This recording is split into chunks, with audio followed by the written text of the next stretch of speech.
for the greatest comeback of all time. The opponent, Michael Chandler. The weight, 185 pounds. Conor McGregor is back, and he's fighting at middleweight?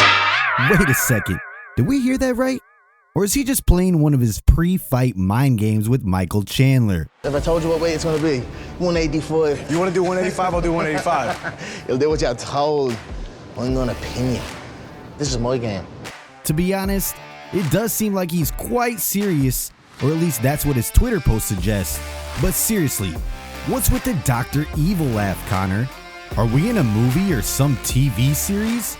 Are you really entering your new era of villainy that the world hasn't seen? Should we hide all the buses, Artem Labov, and all the old men from the pubs?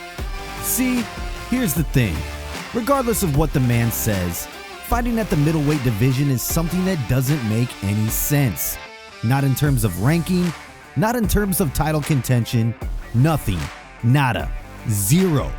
You see, if he really jumps up to the 185-pound division, then this would make it his fourth weight class that Conor will make his debut in, staggering a difference of 40 pounds from the original weight class where he actually began his career in UFC down at featherweight.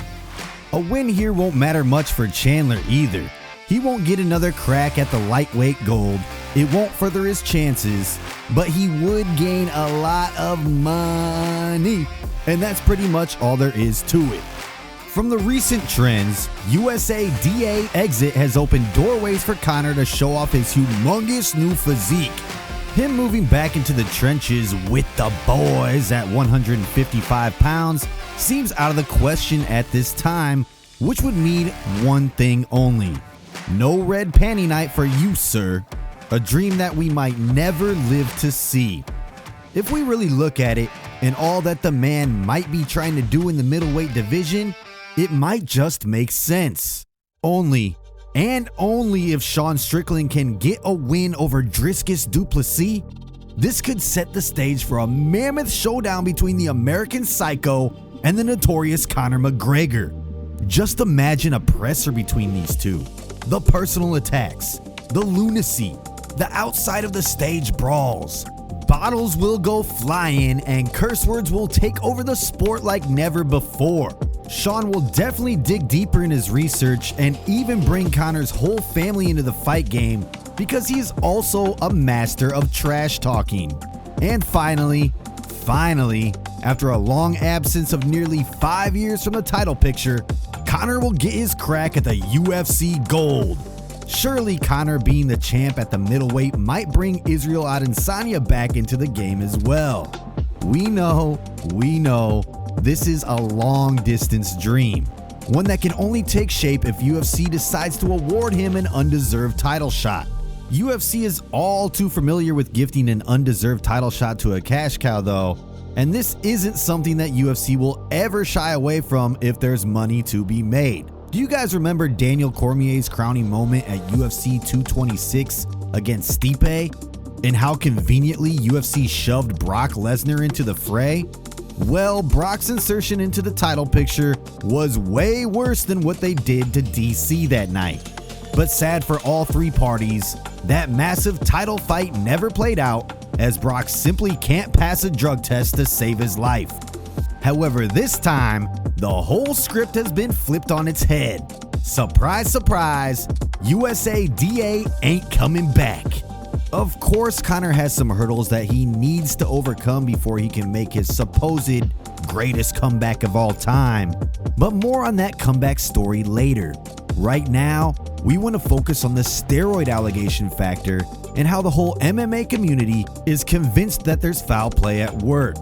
Before all of this, before Conor got a titanium shin bone, the man really carried a physique that would make it difficult for him to even think about fighting at middleweight. But since 2021 and his trilogy with Dustin Poirier, the man has changed. Not just changed, let's say he's evolved.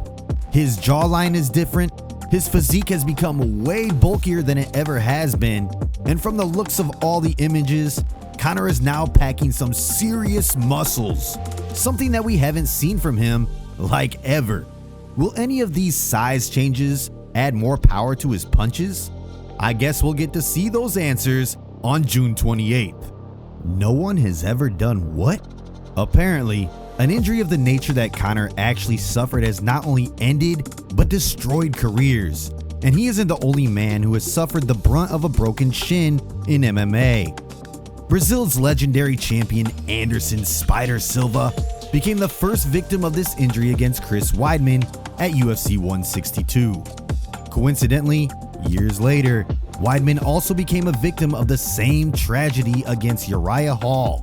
But wait, the commonality between the two doesn't end there, as both men were knocked out of the sport for over 2 years. Sadly, both men came back, but seemed a shell of themselves. Silva, in his return, battled Nick Diaz, but that win was later overturned due to the steroid allegations, while the All-American Chris Weidman faced Brad Tavares, who quickly went to town on the injured leg. Comeback ruined, and the injury took years off their careers. In the case of Conor, he has more than just the injured leg that he needs to overcome. With an injury like that, oftentimes, fighters have to face a lengthy battle with paranoia. What if the leg isn't what it used to be? What if it cannot take or deliver the same punishment as it used to? This can take a serious mental toll that is hard to overcome while sitting on the sidelines, as all the answers to all those questions lie inside the octagon. Apart from the injury bug, Conor hasn't really been as active as UFC brass would like him to be. The years of inactivity and the massive setback of a broken shin could factor in big time. But if Conor McGregor manages to scrap off a decision or an almighty KO, then the entire MMA world is in for a treat. But what if he suffers another heartbreaking loss? This could put him firmly in the category of a has-been, and it could even lead to MMA's biggest cash cow's retirement, as he doesn't have that many fights left on his contract. Wherever the fight game goes from here, one thing is for sure: we will all keep our eyes peeled for the return of UFC's biggest superstar. Don't forget to follow Sportskeeda MMA on all our social media platforms.